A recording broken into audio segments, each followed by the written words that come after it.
পাশের বাসার খান সাহেবের বিয়েতে। খান সাহেব আবার বিয়ে খান করবে? সাহেব, আরে এত বিয়ে করতে করতে তো বেচারা মরে যাবে। তো আবার দুই বিয়েতে হয় না। আচ্ছা সরি। একটা পুরস্কার পেয়ে শাকিব খান ভুলে গেল পুরনো সব অতীত। একের পর এক সমালোচনার ঝড়। ওরকম দেখাতে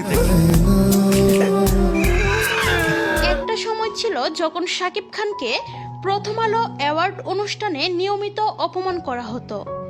পুরস্কার জেতার মতো যোগ্যতা থাকা সত্ত্বেও শাকিব খানের হাতে উঠত না সেই সম্মান, বরং নাটকের কোনো এক অভিনেতার হাতে তুলে দেয়া হতো সেই পুরস্কার।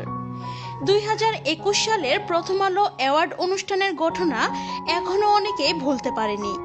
সেই মঞ্চে রিয়াজ ফেরদৌসরা শাকিব খানের ব্যক্তি জীবন নিয়ে খোলামেলা হাসি তামাশা করেছিলেন দর্শকদের সামনে। বললো পাশের বাসার খান সাহেবের বিয়েতে। খান সাহেব আবার বিয়ে খান করবে? সাহেব, আরে এত বিয়ে করতে করতে তো বেচারা মরে যাবে। তখন শাকিব ভক্তরা খুবই ফেটে পড়েছিল, এমনকি অনেকেই সেই অনুষ্ঠান বয়কটের ডাকও দিয়েছিল। শুধু তাই নয়, শাকিব খানের ব্লকবাস্টার সিনেমা প্রিয়তমা, যা গোটা ইন্ডাস্ট্রিকে নাড়িয়ে দিয়েছিল, তাকেও যথাযথ সম্মান দেয়নি তারা, বরং সেই জায়গায় নাটক জগতের কেউ পুরস্কার নিয়ে চলে গিয়েছিল, যেন শাকিব খানের সাফল্য কোনো গুরুত্বই রাখে না। কিন্তু সময় বদলেছে এবং বদলে গেছেন শাকিব খান নিজেও।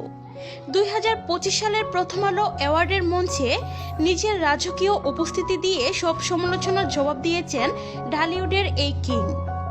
তুফান সিনেমার জন্য যখন তিনি পুরস্কার হাতে নিলেন, তখন যেন একটা বার্তায় উঠে এলো, প্রথম আলো আজও বুঝে গেছে শাকিব খান ছাড়া তাদের হাতে আর কোনো অপশন নেই।